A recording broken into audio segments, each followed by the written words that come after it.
Pues vamos a continuar con la enseñanza del día de hoy. Hemos estado estudiando, ¿verdad?, en estos domingos, pues acerca de la crucifixión de Jesús. Desde que estaba en el Getsemaní, hemos estado viendo varios puntos muy importantes, como quién fue el que lo traicionó, por qué lo traicionó, las injusticias que se cometieron durante el juicio de Jesús. Y hoy vamos a ver este tema que se llama castigado en mi lugar. Pero antes de iniciar en el tema, pues vamos a orar, vamos a pedirle a Dios que Él venga a ayudarnos. Señor, primeramente gracias porque nos permites alabarte, Señor. Aún a través de los cantos, Señor, nos muestras tu amor, Señor, cómo dejaste el trono para mostrarnos ese camino, para mostrarnos tu luz, Señor, y poder estar aquí el día de hoy, Señor, poder ser perdonado de nuestros pecados, Señor, tener esa oportunidad preciosa, Señor, de poder conocerte, de poder estar contigo. Señor, y queremos, Señor, que hoy nos hables, Señor. Padre, que hoy nos des esas palabras de vida eterna, Señor, que vengan a alumbrar el entendimiento, que así como cuando dice tu palabra que el entendimiento, Señor, de aquella mujer fue abierto y confió en ti, Señor. Así también queremos, Señor, que el día de hoy, pues cada uno que no te conoce, Señor, pueda ser abierto su entendimiento, te pueda ver, Señor, puedan quitarse esas escamas de los ojos. Padre, te pedimos que nos ayudes, Señor, aun si hay alguien que venga cansado, con sueño, ven a ayudarlo para que pueda estar concentrado, Señor, para que le sea de mucha bendición tu palabra. En tu nombre, Señor, te lo pedimos. Amén. Pues vamos a comenzar con esta enseñanza. Vamos a empezar con Mateo 27 del 26 al 50. Dice, entonces le soltó a Barrabás. Habíamos visto la semana pasada que Pilato literalmente se lavó las manos y dijo, bueno, pues yo inocente soy de este hombre, allá ustedes. Y vemos que dice, entonces, hablando de Pilatos, le soltó a Barrabás y habiendo azotado a Jesús, le entregó para ser crucificado. Entonces los soldados del gobernador llevaron a Jesús al pretorio y reunieron alrededor de él toda la compañía, y desnudándole le echaron encima un manto de escarlata, y pusieron sobre su cabeza una corona tejida de espinas y una caña en su mano derecha, e hincando la rodilla delante de él le escarnecían diciendo, salve, rey de los judíos, y escupiéndole tomaban la caña y le golpeaban en la cabeza. Después de haberle escarnecido, le quitaron el manto, le pusieron sus vestidos y le llevaron para crucificarle. Cuando salían, hallaron a un hombre de Cirene que se llamaba Simón. A este obligaron a que llevase la cruz, y cuando llegaron a un lugar llamado Gólgota, que significa lugar de la calavera, le dieron a beber vinagre mezclado con hiel, pero después de haberlo probado, no quiso beberlo. Cuando le hubieron crucificado, repartieron entre sí sus vestidos, echaron suertes para que se cumpliese lo dicho por el profeta, partieron entre sí mis vestidos y sobre mi ropa echaron suertes. Y sentados le guardaban allí y pusieron sobre su cabeza su causa escrita, este es Jesús, el Rey de los judíos.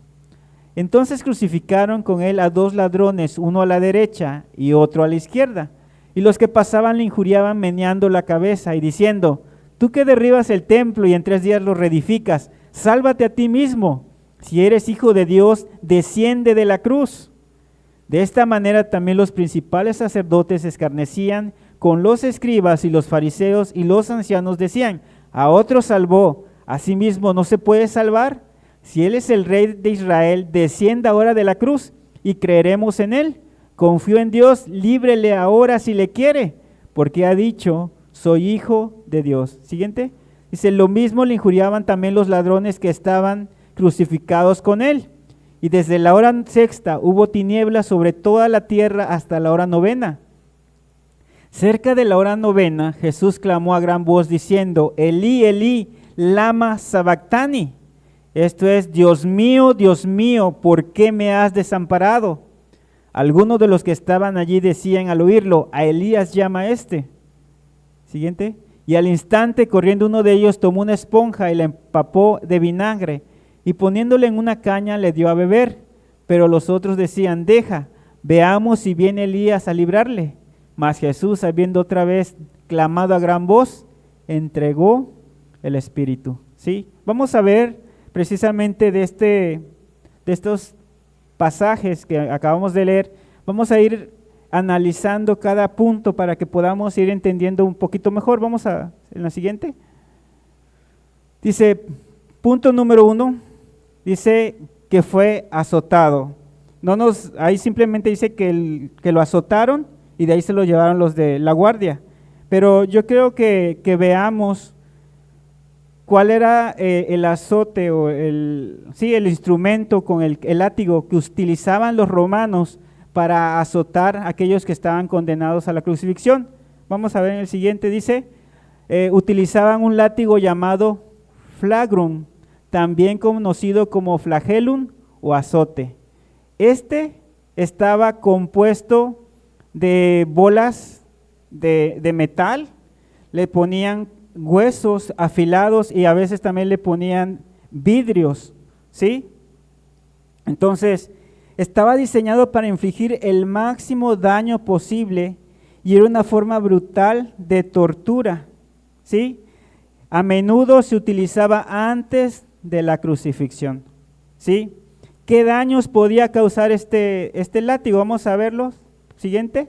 Dice, laceraciones profundas y desgarro de la piel, ¿sí? Dice, las tiras de cuero con objetos incrustados, bolas de metal, trozos de huesos afilados y vidrio, arrancaban la piel y el tejido subcutáneo con cada golpe, dejando la carne expuesta y colgando como cintas. O sea, cuando te daban uno, literalmente te desgarraba y la piel quedaba colgando literalmente, ¿sí? ¿Qué más? Dice, contusiones severas y daño muscular. Dice, las bolas de metal y otros objetos contundentes golpeaban con fuerza, mayugando los músculos subyacentes y causando sangrado interno. Podían llegar a desgarrar las capas musculares, o sea, el músculo ya sin la piel podía ser desgarrado por estos látigos, ¿sí? ¿Qué más? Podía fracturar las costillas y dañar órganos internos. Dice, los golpes en la espalda y en el área de las costillas podían causar fracturas de costillas, hematomas severos en los pulmones, sangrado en la cavidad torácica y neumotórax, colapso pulmonar. En casos extremos, los objetos incrustados podían lacerar el hígado y el vaso. O sea, imagínate el que tú fueras azotado con esto, o sea, quedabas completamente casi muerto, literalmente. ¿Qué más? Pues había una pérdida de sangre masiva, ¿sí? Dice, la combinación de las laceraciones profundas y daño en los vasos sanguíneos resultaba en una hemorragia considerable. Esta pérdida de sangre podía llevar a la víctima a un estado de shock hipovolémico, caracterizado por debilidad extrema, deshidratación, presión arterial baja y en algunos casos pérdida de conciencia. O sea, era una cosa que la persona podía quedar desmayada, y eso que dije ahorita, shock hipovolémico, significa que la persona empezaba a perder grandes cantidades de líquido, o sea, sangre. Era una deshidratación también. ¿Qué más? La siguiente dice, dolor insoportable. Cada golpe era agonizante. La tortura estaba diseñada para llevar a la víctima al límite de su resistencia, causando un dolor tan intenso que a menudo vomitaban, sufrían temblores, convulsiones y se desmayaban. O sea, imagínate la manera en que estos hombres estaban golpeando y con este látigo y todo lo que este látigo ocasionaba en la persona que estaba siendo castigada o azotada por este látigo. ¿Qué más? Exposición de músculo y hueso. En los casos más brutales, la flagelación podía exponer los músculos y huesos y en ocasiones incluso los órganos internos, ¿sí? Entonces, vemos que con Jesús se ensañaron desde el principio. Entonces, imagínate cómo habrá quedado Jesús después de que lo azotaron. ¿Cuál era el objetivo de esta tortura? Dice que era llevar a la víctima a un estado cercano a la muerte, pero sin matarla. ¿Para qué? Para que pudiera sufrir aún más en la crucifixión. O sea, era una cosa horrible la persona que tenía que pasar por ahí. Y vemos que a Jesús se ensañaron con él, lo veíamos en el domingo pasado. Dice que literalmente las víctimas quedaban irreconocibles y al borde del colapso, ¿sí? Entonces imagínate todo lo que estaba pasando Jesús en esos momentos. Dice que lo azotaron y de ahí, siguiente por favor, punto número 2, después que lo azotaron, ¿qué dice? Que los de la guardia lo llevaron y juntaron a todos a los que estaban ahí. ¿Y qué le hicieron? Le pusieron una corona de espinas y un manto púrpura, ¿sí? Bueno, estas espinas no eran cualquier clase de espinas. Dice que probablemente era un arbusto nativo de esa región. Las espinas medían entre 4 y 5 centímetros. Yo creo que ¿alguien se ha enterrado una espina? Imagínate, a veces nos enterramos una hasta de nopal y estamos que nos duele. Ahora imagínate esa corona de espinas y en la cabeza. ¿Alguien se ha dado o se ha roto a alguien la cabeza? ¿Qué pasa cuando alguien se golpea la cabeza? Tenemos muchos vasos en la cabeza, entonces la chorreadera de sangre. Siguiente, por favor. Entonces, ¿qué fue lo que le causó? Siguiente. Esa corona de espinas, bueno, dice laceraciones y perforaciones en el cuero cabelludo. Dice, las espinas largas y afiladas perforaban la piel del cuero cabelludo. Esta es una zona muy llena de vasos sanguíneos. Entonces, pues imagínate la hemorragia significativa, que es el punto 2. O sea, cómo empezaba a brotar sangre y sangre, precisamente por estas espinas. Dolor extremo. Dice, el cuero cabelludo es muy sensible. Las perforaciones y la presión constante de las espinas causaban un dolor agudo y punzante. Y no solamente la tenía puesta, ¿qué hacían? Le daban con la caña para que más se le enterrara en la cabeza. Entonces imagínate, y no eran golpes suaves, eran personas que habían sido entrenadas para la guerra, personas fornidas. Ahora imagínate con una caña y él con la corona y que le dieran. Imagínate el dolor en la cabeza, ¿sí? Yo hace tiempo estaba aventando leña, pero uno de los troncos tenía como una horqueta y yo no lo vi, entonces donde yo lo aventé, la horqueta me pegó en la cabeza y literalmente vi estrellas, o sea, vi luces de colores. Ahora imagínate que te estén dando continuamente en la cabeza con una caña en este caso, o sea, ha de haber sido algo bastante doloroso y que dejó a Jesús mareado, tambaleado. Aparte, la humillación y burla. Dice, más allá del daño físico, la corona de espinas era un acto de profunda humillación y burla, parte de la mofa de los soldados hacia Jesús como el rey de los judíos. Entonces, imagínate, dice que le pusieron una capa, vimos que sus carnes todas estaban colgando la piel, luego le ponen la capa, luego se la quitan, luego le vuelven a poner sus vestidos. Imagínate el dolor que en ese momento estaban sintiendo Jesús, pero no solo eso. En la siguiente, por favor, vemos que también los romanos, o sea, los mismos estos estaban golpeando. No sé si han visto a una persona cuando la golpean en la cara, cómo queda, a veces ni puede ver porque el ojo se le cierra. Bueno, ¿qué era lo que estaba causando estos golpes? Traumatismos faciales y corporales, ¿sí? Puñetazos, bofetadas y golpes con objetos contundentes, dice, en la cara y el cuerpo causaban laceraciones, moretones severos y posible hinchazón. Fracturas. Los golpes con fuerza suficiente podían provocar fracturas en el rostro, o sea, en la nariz, en los pómulos, en la mandíbula, ¿sí? Entonces, imagínate todos estos golpes, o sea, aparte del castigo que le dieron con el látigo, de la corona de espinas, aparte lo estaban golpeando continuamente. Incluso esos golpes te pueden dañar ocular, o sea, la vista, incluso los dientes, y pues te puede llevar a la muerte esos golpes en la cara, en la cabeza. Entonces, imagínate cómo Jesús estaba pasando esta situación. Y como veíamos el domingo pasado, realmente él tenía culpa, él era el culpable de estar ahí. No, ¿por qué lo estaba haciendo? El domingo pasado veíamos que lo hizo por nosotros. Todo lo que él pasó y lo atravesó fue por nosotros, ¿sí? ¿Qué más? Dice concusión y trauma cerebral.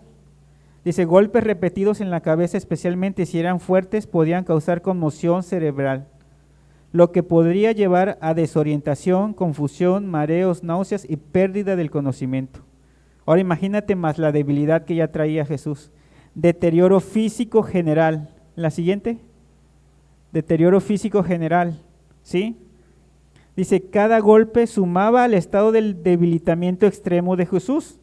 La combinación de la flagelación, la corona de espinas, los golpes y la falta de descanso lo dejaría en un estado de colapso físico, haciéndolo aún más vulnerable a los rigores de la crucifixión. Aparte, la humillación y tormento psicológico. ¿Por qué? Porque eso era algo psicológico también que le estaban, salve rey, a ver, adivina, o sea, dinos quién te golpeó. Entonces, era una parte para quebrar el espíritu del condenado. Imagínate entonces todo lo que Jesús estaba pasando y todavía no había llegado a la parte de la crucifixión. Eso era antes de. Siguiente, vamos a ver, tercer punto, la crucifixión. ¿Sí? Dice que los que estaban condenados a la crucifixión tenían que llevar la parte de la madera. No era toda la cruz, como a veces lo vemos en las películas, ¿verdad? Que va con la cruz, no. La cruz sola, con todo, pesa más de 100 kilos. Ahora imagínate Jesús poder cargar 100 kilos y cómo está. Entonces, si se recuerdan lo que leíamos, dice que agarraron a una persona que se llamaba Simón para que lo ayudara a llevar la cruz. ¿Por qué? Porque aunque esta cruz pesaba entre 40 y 57 kilos aproximadamente, ¿quién iba a poder cargarla estando tan golpeado y pues sí, como estaba Jesús en la situación? Siguiente. Entonces, vemos que las dos cruces más comunes que habían en esos tiempos era la conmisa, que era en forma de T, y la inmisa, que era en forma de la cruz, ¿sí? No se sabe a ciencia cierta cuál de las dos fue utilizada, pero sí se sabe que una de estas dos fueron en las que Jesús fue crucificado. ¿Sí? Siguiente, por favor. Entonces, el patíbulo, que era la parte de la T o de la cruz, ¿sí? Se estima que el peso de este podía oscilar, bueno, dice aquí, entre 34 y 57 kilogramos. ¿Sí? Entonces, imagínate, iban así como está aquí, amarrados. Ahora, si se caían y todo, imagínate qué era lo que pegaba primero, la cara, ¿sí? Y como se dieron cuenta que Jesús estaba tan débil como para poder cargar esa cruz, fue que tuvieron que agarrar a ese hombre que se llamaba Simón para que lo pudiese ayudar. Entonces, la verdad que todo esto que pasó Jesús fue algo horrible y terrible. Siguiente. ¿Qué causaba la crucifixión? Para empezar, la crucifixión causaba asfixia, ¿sí? Dice, colgado de los brazos, el cuerpo se estiraba, haciendo que el diafragma y los músculos intercostales necesarios para respirar se fatigaran rápidamente. Para inhalar, la persona tenía que empujarse hacia arriba con los pies, si los tenía apoyados, o tirar de los brazos, lo que era agotador y extremadamente doloroso. Exhalar también se volvía difícil.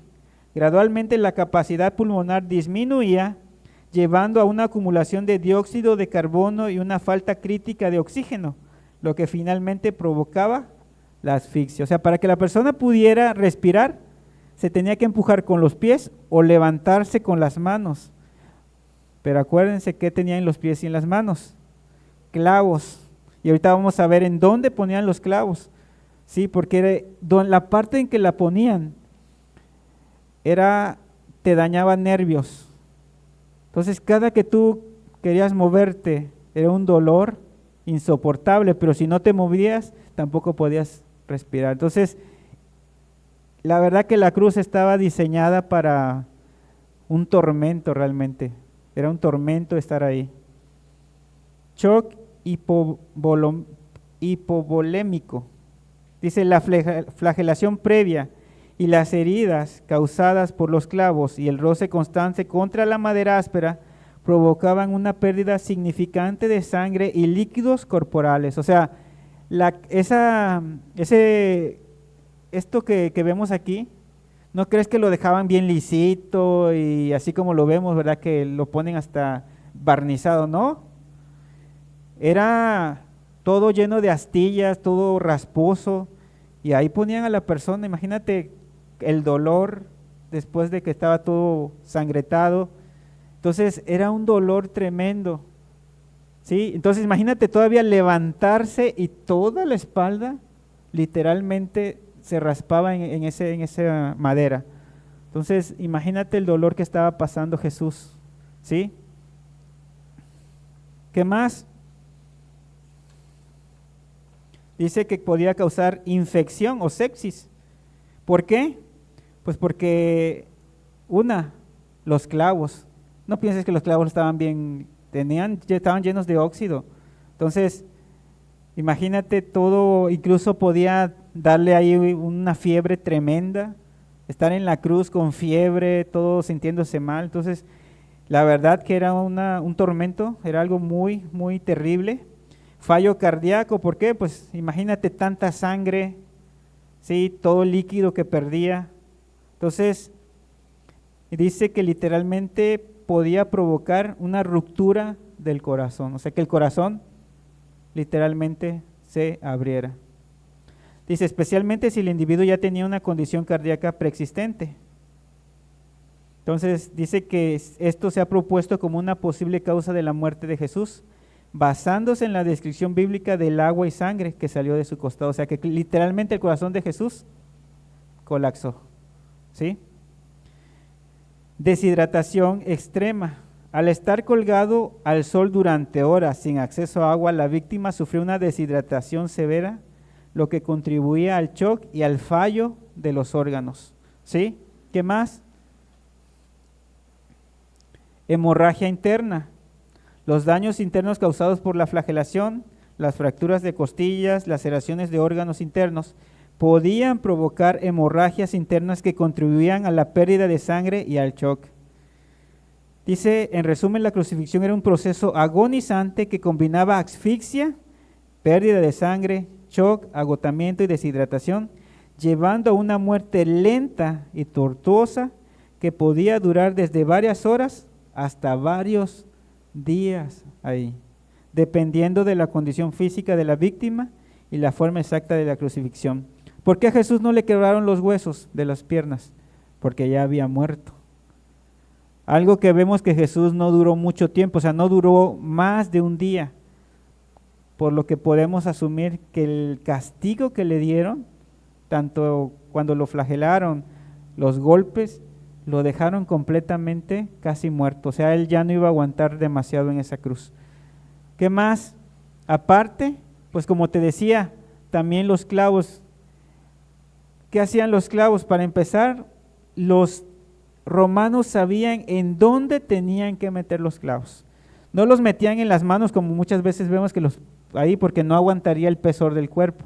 Lo metían por aquí, donde están los nervios de la mano. Imagínate cuando entraba el clavo, las manos se engarrotaban, se empezaban con dolores. Yo creo que algunos de ustedes han tenido dolores cuando un nervio, ¿verdad? A veces dicen el nervio ciático. Bueno, qué tanto dolor causa que a veces ni puede uno caminar.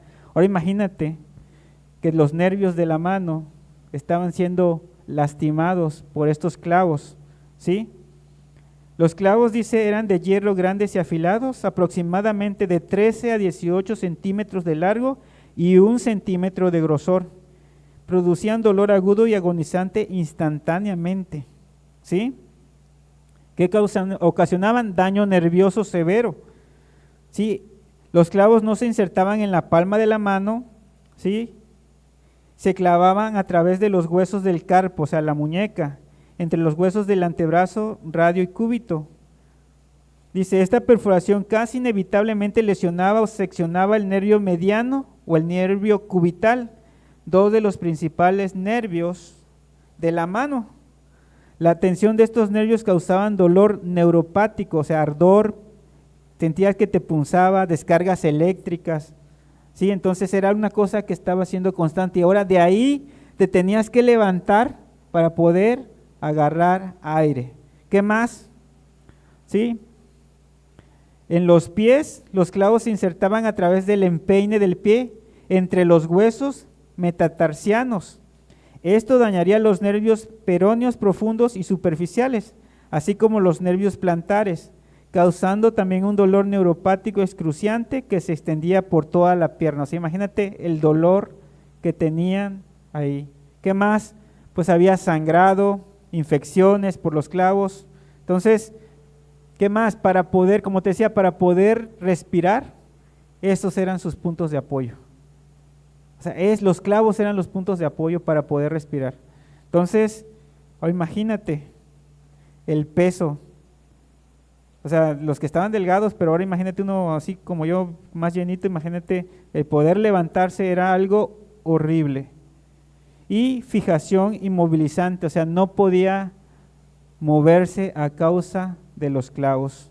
Entonces, todo esto que vemos aquí es lo que tuvo que pasar Jesús por causa de nosotros, ¿sí? Todo este sufrimiento, todo ese dolor, ¿quién debió haberlo pagado? Pues cada uno de nosotros, tú y yo. Pero vemos que Jesús se puso en nuestro lugar, ¿sí? Dice en Juan 1:29, el siguiente día vio Juan a Jesús que venía y dijo, he aquí el Cordero de Dios que quita el pecado del mundo. Y en Isaías 53:5 dice, mas él herido fue por nuestras rebeliones, literalmente molido por nuestros pecados, el castigo de nuestra paz fue sobre él y por su llaga fuimos nosotros curados. Todo esto que pasó Jesús, y a veces lo vemos, ¿verdad? Que en Semana Santa hasta hacen gente que según se prepara y los azotan y los crucifican, no se compara con nada a lo que Jesús realmente estaba pasando, lo que pasó ahí, y que realmente lo hizo por amor a nosotros, lo hizo porque realmente le importamos. Tú piensas, hemos visto muchas religiones, muchos dioses, pero te puedes dar cuenta que ninguno de esos dioses ha muerto por sus seguidores. Solamente Jesús fue el único que realmente estuvo dispuesto a morir, a bajar, ¿sí?, de su trono, como le cantábamos ahorita, y estuvo dispuesto a morir. ¿Y en qué manera murió? ¿Sí? Realmente vemos que fue una muerte espantosa. Y literalmente, como dice aquí, Jesús vivió la copa de la ira que debiste beber tú, o que debí beber yo. Realmente ese castigo, ¿a quién se lo debieron haber dado? Tanto a ti como a mí. Pero, como decía Jonathan Edwards, dijo que lo que hizo Jesús es semejante a que si tú estuvieras, imagínate, en una presa y de repente vieras que la presa se rompe y toda esa agua viene para ti. Y tú ya dices, pues ya no tengo salvación, ya no tengo ni para dónde correr. Y te quedas ahí y viene el agua y tú dices, ya hasta aquí llegué. Y de repente dice que se abre la tierra y el agua se va y no te pasó nada. Literalmente eso fue lo que hizo Jesús. Lo que a nosotros nos debiera haber pasado, Jesús se puso en medio y Él recibió todo para que nosotros podamos tener esa oportunidad. Sí, por eso dice aquí, cuando la ira de Dios venía hacia nosotros, ¿sí?, Jesús subió a la cruz, se tomó la copa de la ira de Dios, se la bebió hasta el fondo, la volteó y colocó sobre la mesa y dijo, consumado es. Y vamos a ver que en Isaías 51 del 17 al 23, cuando la ira de Dios precisamente la asemeja a una copa, dice, despierta, despierta, levántate, oh Jerusalén, que bebiste de la mano de Jehová el cáliz de su ira, porque el cáliz de aturdimiento bebiste hasta los sedimentos. De todos los hijos dio a luz, de todos los hijos que dio a luz, no hay quien lo guíe ni quien le tome de la mano. De todos los hijos que crió, dice, estas dos cosas te han acontecido, asolamiento y quebrantamiento, hambre y espada. ¿Quién se dolerá de ti? ¿Quién te consolará? Tus hijos desmayaron, estuvieron tendidos en las encrucijadas de todos los caminos, como antílope en la red, llenos de la indignación de Jehová, de la ira del Dios tuyo. O sea, la ira de Dios literalmente, ¿sobre quién recayó? Sobre Jesús, cuando debió haber recaído en nosotros, ¿sí? Dice, oye pues ahora esto, afligida, ebria y no de vino. Así dice Jehová tu Señor y tu Dios, el cual aboga por su pueblo. He aquí he quitado de tu mano el cáliz del aturdimiento, los sedimentos del cáliz de mira nunca más los beberás. Y lo pondré en mano de tus angustiadores que dijeron a tu alma, inclínate y pasaremos por encima de ti. Y tú pusiste tu cuerpo como tierra y como camino para que pasaran. Pero aquí podemos ver que realmente cuando venía la indignación de Dios, cómo venía el juicio. Y en el caso de Jesús, Jesús nunca hizo nada como para que viniera todo eso sobre él. Y aún así, por ti y por mí, Jesús se puso en medio y dijo, yo lo voy a recibir. Y vemos que literalmente recibió toda la ira de Dios sobre él. ¿Sí? Por eso dice, cuando la ira de Dios venía hacia nosotros, Jesús se subió a la cruz, se tomó la copa de la ira de Dios, se la bebió hasta el fondo, la volteó y lo colocó sobre la mesa y dijo, consumado es. Jesús fue humillado, acusado, condenado, deshonrado, abandonado, golpeado y ejecutado en nuestro lugar. Jesús no solo murió por nosotros, Él murió en nuestro lugar. Él tomó nuestro lugar y es algo que nosotros debemos de entender. Pero como en el caso de los temas anteriores que hemos visto, también cuando Jesús estaba en la cruz podemos ver tres tipos de personas que estaban alrededor de Jesús en ese momento, ¿sí? Y vamos a verlos porque es muy importante y muchos de ustedes se van a poder dar cuenta por qué también no se han salvado. Y ahorita vamos a verlo. ¿Cuál es el primer tipo de personas? Los criminales crucificados. Vamos a ver, dice Mateo 27:38. Entonces crucificaron con él a dos ladrones, uno a la derecha y el otro a la izquierda. Criminales crucificados, dice, lo mismo le injuriaban también los ladrones que estaban crucificados con él. ¿Qué era lo que estaba pasando con esos ladrones? Sálvate y sálvanos a nosotros, le estaban injuriando. Sí, claro, nos dice la Biblia que uno de ellos, sí, se arrepintió, pero al inicio, ¿qué estaba haciendo? También lo estaba injuriando, también se estaba ahí burlando. Entonces dice, uno de los malhechores que estaban colgados le injuriaba diciendo, si tú eres el Cristo, sálvate a ti mismo y a nosotros. Respondiendo el otro le reprendió diciendo, ¿ni aún temes tú a Dios estando en la misma condenación? Nosotros a la verdad justamente padecemos, porque recibimos lo que merecieron nuestros hechos, mas este ningún mal hizo. Y dijo a Jesús, acuérdate de mí cuando vengas en tu reino. Entonces Jesús les dijo, de cierto te digo que hoy estarás conmigo en el paraíso. Pero vemos, ¿sí? Vemos que ambos al inicio, ¿verdad? Se estaban crucificando. ¿Y a quiénes representan estas personas? Bueno, dice, representan a aquellos que maldicen a Dios o que dicen estar enojados con Dios por no liberarlos ya sea de su dolor o porque les pasó algo. Estas personas piensan que su dolor o que el dolor de alguien más prueba que Dios es un fraude, que Él no le importa en verdad o que ni siquiera existe. ¿Sí? Y ciertamente hay muchas personas que, no, es que ¿por qué Dios permitió esto en mi vida? Y yo creo que no, que estoy enojado contra Dios. Y se ponen, ¿por qué? Porque realmente no entienden a qué vino Jesús. Jesús no vino a librarte simplemente de un sufrimiento. Jesús vino con un propósito mayor. ¿Cuál fue el propósito? Librarnos del pecado, darnos una esperanza de vida eterna. Es algo más grande que lo que vamos a pasar aquí. Por eso Pablo decía, es necesario que a través de tribulaciones pasemos a la vida eterna, no porque seamos cristianos, significa que ya no vas a tener sufrimientos, ya no vas a tener enfermedades, todo te va a ir bien. No, significa que vas a poder vivir con una conciencia limpia delante de Dios y de los hombres, y que si mueres vas a poder estar en aquel reino de los cielos, vas a tener esa esperanza, ¿sí? Entonces, muchas veces las personas no entienden esto, ¿sí? Dice, Jesús obtuvo una salvación mucho mayor para nosotros que el hecho de solo librarnos del sufrimiento. Y esto significó que debió soportar la causa de nuestro sufrimiento. La verdadera causa, ¿cuál es? El pecado. Muchos males vienen por el pecado, ¿sí? Entonces, muchas personas por eso no se salvan. ¿Por qué? Porque simplemente se están viendo a sí mismos. Es que yo estoy pasando esto, ¿por qué Dios está permitiendo? Y siempre está el yo, el yo, el yo. Y como Dios no hace lo que ellos quieren, pues se amargan, ¿sí? Entonces, que entendamos hoy, como veíamos domingos pasados, ¿acaso Jesús no sufrió? ¿Acaso Jesús no le dio dolor? Acabamos de ver todo lo que pasó, ¿sí?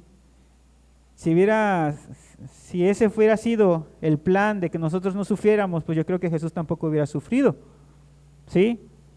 Pero Jesús mismo dijo, si en el palo verde hacen todas estas cosas, ¿qué no harán en el palo seco? Entonces, no fue el propósito de que Jesús muriera en la cruz, de que todo te vaya bien. No es el propósito de Dios, eso no fue. No pienses que porque, es que ya soy cristiano y pues ya no tengo por qué estar enfermo, ya no tengo por qué padecer no. El propósito de Jesús va más allá, es que tú puedas tener una conciencia limpia, tengas esa oportunidad de que si mueres puedas ir al cielo, puedas tener una vida plena, ¿sí? Entonces, y hay gente que se amarga, no, ¿por qué Dios permitió que mi hijo se muriera? ¿Por qué Dios permitió esto? ¿Y por qué Dios permitió aquello? Y se amargan contra Dios, ¿sí? ¿Qué más? Otro tipo de personas, las autoridades que malinterpretaron a Jesús. Dice en Mateo 27 del 41 al 42, de esta manera también los principales sacerdotes, escarneciéndole con los escribas, y los fariseos y los ancianos decían, a otro salvó, ¿a sí mismo no se puede salvar? Si él es el rey de Israel, descienda ahora de la cruz y creeremos en él. Y a estos les pasa como le pasaba a Judas, lo que veíamos. Estas personas, ¿sí?, creen que Jesús no hizo lo que tenía que haber hecho, ¿sí? Estas personas son, yo tenía un maestro de filosofía que decía, Jesús fue un tipazo, fue una persona excepcional, pero hasta ahí. Para él no era Dios, ¿sí? Entonces, no ven en Jesús aquel hombre que, Dios, que puede salvarlo, que puede sacarlo, no entienden. ¿Para qué buscan a Dios estas personas? Pues para que les dé un trabajo, para que les vaya bien. ¿Y qué pasa si no? Es ahí donde empiezan los problemas, así como Judas. Veíamos que decía que tenía que resolver los problemas de Judas, tenía que hacer lo que Judas quería, pero cuando no encuentran eso, cuando las personas ven que lejos de que les vaya bien, no les va bien, sino les va peor, ¿qué hacen? No, pues yo creo que ese Jesús ni existe, es mentira, mira, yo le pedí un trabajo, ando batallando y mira, sigo así. ¿Por qué? Porque realmente no lo buscan con ese corazón. ¿Se acuerdan cuando Jesús le dio de comer a los 5,000? ¿Qué hacían esos 5,000? ¿Qué hicieron? Lo buscaron. ¿Por qué lo buscaron? Por la comida. Y estas personas no se salvan porque están buscando sus propios intereses. Yo te pregunto, ¿qué estás buscando tú? ¿Sí? Incluso conozco una persona que me dijo, no, ¿sabes qué? Para mí el mejor de la Biblia es Pablo, porque Pablo fue un hombre y mira todo lo que sufrió. Jesús sí sufrió, pero pues era Dios. Era divino, aunque su espíritu era divino. Y la persona pone a Pablo más arriba que Jesús. Por lo mismo, decía, no, es que Jesús, pues sí sufrió, pero pues era Dios, como quiera podía aguantar. Pero Pablo sí era hombre, cuando la Biblia nos dice que Jesús fue un verdadero hombre, ¿sí? Entonces, algo que nosotros debemos de entender, como dice aquí, Jesús estaba yendo detrás de algo mucho más grande que solo evitar que ocurrieran cosas malas en el mundo, ¿sí?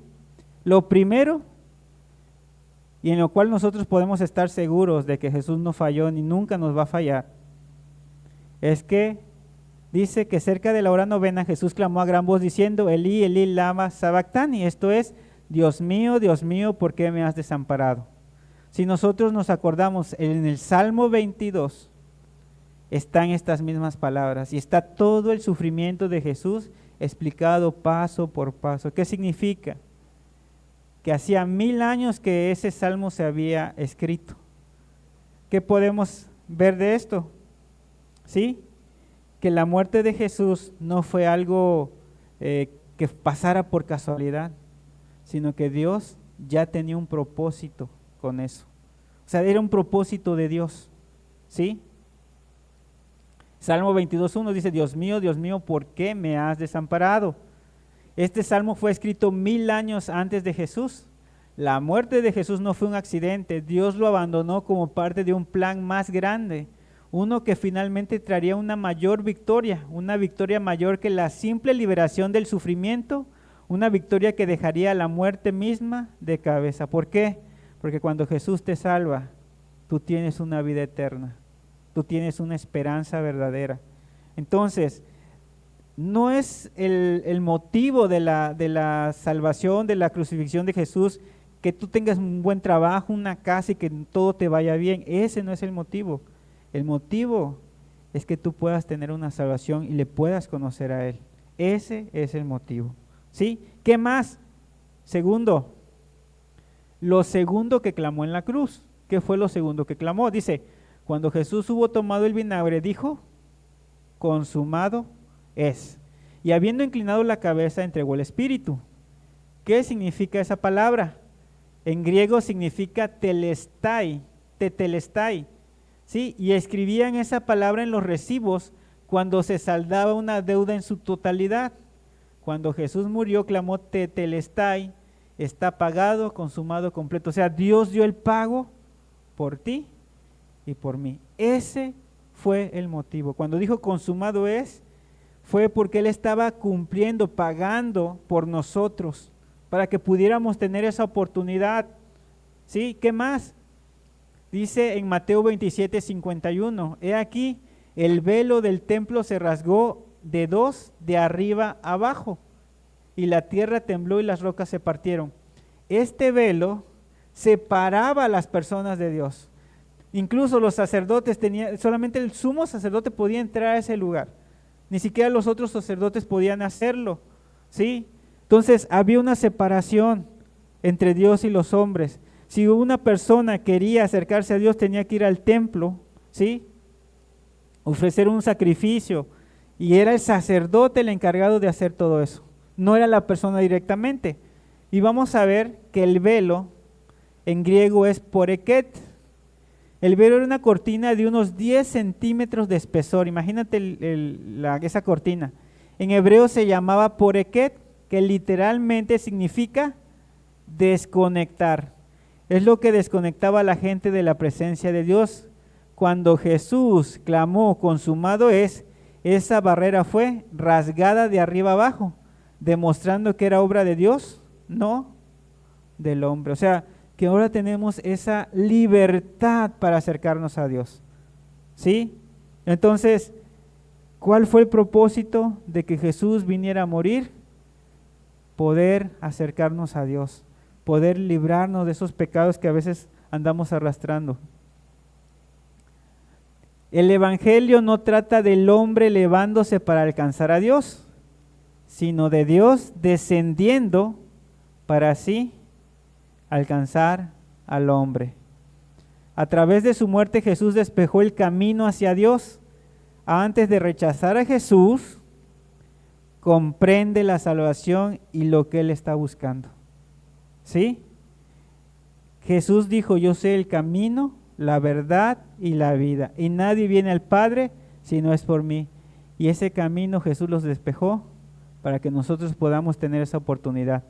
Pero si tú vienes buscando que para que tu familia esté bien, que para que todo te salga bien, que para que tengas un trabajo, así como esos fariseos o como Judas, te vas a ir. ¿Por qué?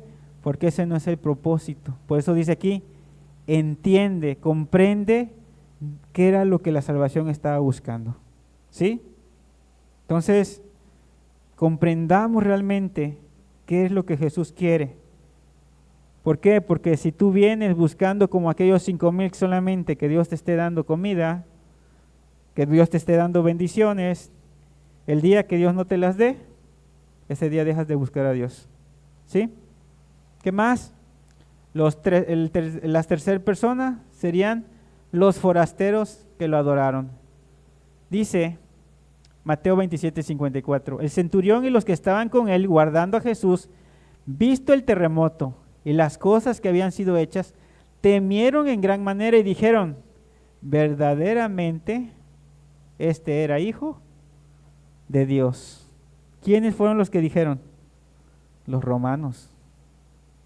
Fueron los que se dieron cuenta, dijeron, verdaderamente este era hijo de Dios. No vemos que el pueblo de Israel lo dijera, no vemos que las autoridades, los fariseos, los sacerdotes, los ancianos lo dijeran, pero vemos que estos centuriones que golpearon a Jesús, que se burlaron de él, cuando ven todo esto, dice que entra un temor en ellos.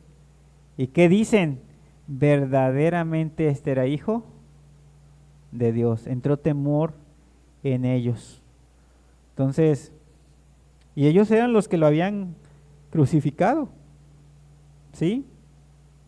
Entonces, ¿qué nos demuestra esto? ¿Quién les pudo haber revelado que Jesús era verdaderamente hijo de Dios? Pues solamente Dios. ¿Sí? Acordémonos de Pedro cuando le dijo, tú eres el Cristo. Y le dijo Jesús, pues bienaventurado eres Pedro, porque no te lo reveló ni carne ni sangre, sino mi Padre que está en los cielos. Y estos que habían sido los que golpearon a Jesús, fueron los únicos que dieron testimonio y dijeron, verdaderamente este era hijo de Dios. ¿Sí? Y si Dios se los estaba revelando, ¿cuál era el propósito? Que hubiera una salvación en ellos. Por eso dice aquí, ¿qué nos demuestra esto? En primer lugar, Dios puede cambiar el corazón de cualquiera. Dios puede cambiar cualquier corazón, incluso el de los quienes están muy lejos de Él. O sea, no importa cuán lejos te sientas de Dios, Dios puede cambiar tu corazón, si tú realmente quieres. Si tú realmente estás dispuesto, Dios puede cambiar tu corazón. En segundo lugar, no importa cuán lejos te sientas de Dios, la muerte de Jesús es suficiente para ti. Las heridas de Jesús fueron por todos, el camino hacia el Padre se abrió para todos. O sea, Jesús no solamente murió por algunos cuantos. No es como muchos dicen que, es que ya Dios tiene sus escogidos y son tantos y ya. No. Juan también decía, porque Jesús murió por nuestros pecados y por los de todo el mundo. Entonces, si tú realmente te das cuenta que estás mal delante de Dios, ese sacrificio que Jesús hizo en la cruz es suficiente para que tú te puedas salvar. Dice, nuestros terribles pecados fueron cubiertos con la sangre de Jesús. Y como cristianos podemos dar testimonio vivo de que nuestros pecados eran muchos, pero la misericordia de Él fue mayor. Por eso dice la Biblia, cuando abundó el pecado, sobreabundó la gracia. Entonces, Dios está al alcance de todos nosotros. Cuando declaró en la cruz que estaba consumado, ¿se refería a qué? A nuestro pecado. Y es algo que nosotros debemos quedarnos muy claros. Porque como te digo, si tú andas buscando que tu trabajo, que te vaya mejor y no ves esto, pues te vas a ir triste. Pero si tú entiendes cuál es el motivo por el cual Jesús vino, créeme que podrás acercarte a Él. ¿Qué más? Juan 1 del 11 al 13 dice, a los suyos vino y los suyos no le recibieron, mas a todos los que le recibieron y a los que creen en su nombre les dio potestad de ser hechos hijos de Dios, los cuales no son engendrados de sangre, ni de voluntad de carne, ni de voluntad de varón, sino de Dios. O sea que si tú te acercas realmente a Jesús, y cuando dice aquí la palabra, lo que le recibieron, no creas que nada más es decir, bueno, entonces yo recibo a Jesús el día de hoy. No, tiene que haber un arrepentimiento, tiene que haber un dolor por tus pecados, tienes que ver cómo estás realmente delante de Dios. Marcos 1:15 dice, el tiempo se ha cumplido y el reino de Dios se ha acercado, arrepentíos y creed en el Evangelio. O sea, no es nada más decir, pues yo ya me arrepiento y creo y ya. No, tienes que ver cómo está tu corazón delante de Dios. Romanos 10 del 8 al 10 dice, más que dice, cerca de ti está la palabra en tu boca y en tu corazón. Esta es la palabra de fe que predicamos, que si confesares con tu boca que Jesús es el Señor y creyeres en tu corazón que Dios le levantó de los muertos, serás salvo, porque el corazón se cree para justicia, pero con la boca se confiesa para salvación. Y vuelvo a hacer hincapié, en estos tiempos el decirse una persona que creía en Jesús era ponerse enemigo de los fariseos, y aparte en los tiempos de Pablo también había persecución por parte de los romanos. Entonces el decir, el confesar con tu boca que Jesús era tu Señor, era como aventarte un lazo de muerte. ¿Por qué? Porque era seguro que te iban a perseguir. Entonces dice, porque todo aquel que invocar el nombre del Señor será salvo. Sí, entonces, ya para terminar, volvemos a las preguntas del domingo pasado. ¿En cuál de estos tres grupos te encuentras? ¿Y cómo vas a reaccionar ante Jesús? ¿Sí? Todo esto que estamos viendo no es solamente para que te llenes de conocimiento y digas, no, pues yo ya sé para qué vino Jesús, sino para que tú te analices cómo estás, para que veas lo que te está estorbando, lo que te hace falta.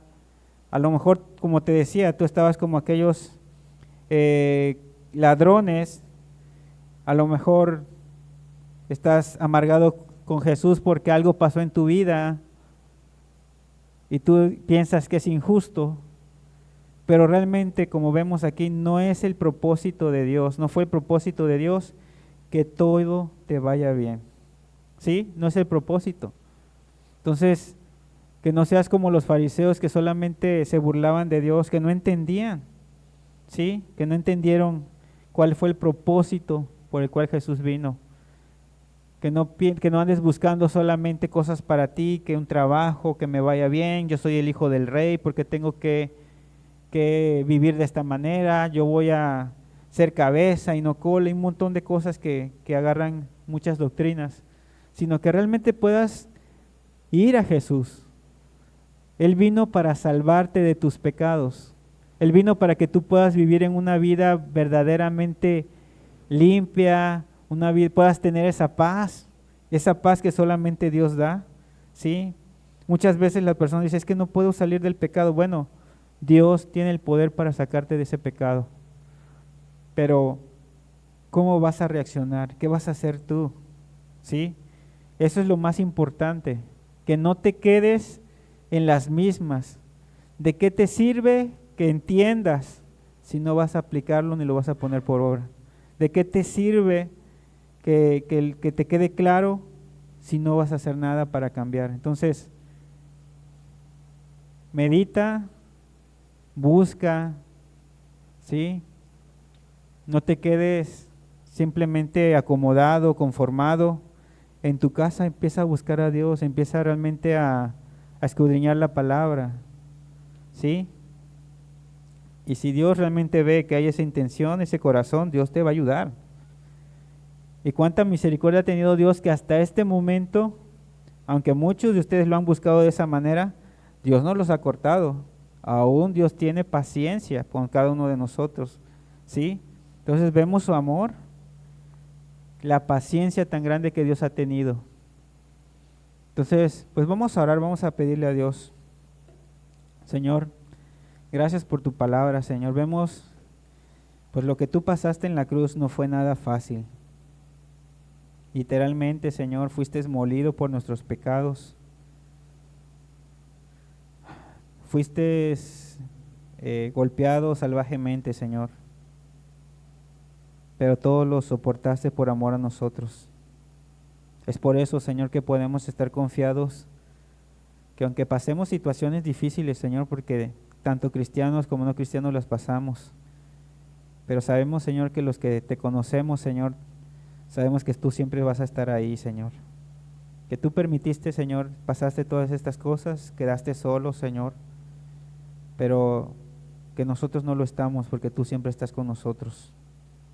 Padre, por favor, te pido que aquellos que no te conocen, aquellos que te han buscado incorrectamente, Señor, y por eso no han encontrado su salvación, aquellos que solamente han puesto un pretexto, Señor, como lo hicieron pues estos hombres, Señor, como lo hizo Orfa, como lo que veíamos al inicio, Señor, para apartarte de ti, Señor, que realmente puedan entender de qué se trata la salvación, Señor. No es que tú les tengas que hacer un favor al hombre, Señor, sino que el hombre está necesitado de ti. Que puedan entender el día de hoy su grande necesidad de ti, Señor. Que realmente nosotros somos los que te necesitamos, Señor, y no tú a nosotros. Pero aún así viniste a morir por nosotros y sufriste tan terriblemente, Señor, para que pudiésemos tener esa oportunidad. Ese castigo que nosotros merecíamos, tú te pusiste enfrente para recibirlo, Señor. Y es por eso que ahora tenemos esta oportunidad y podemos estar aquí, Señor. La verdad que lo puedan entender, que no viniste, Señor, para enriquecer a las personas, viniste para salvarlas de sus pecados, Señor. Por favor, Jesús, la verdad te pedimos que sigas, que tu Santo Espíritu, Señor, venga a contender y a tratar con cada uno, Señor. Que estas palabras realmente puedan hallar cabida en el corazón y no solamente en la mente, Señor. Te lo pido en tu nombre, Jesús. Quédate con nosotros. Amén.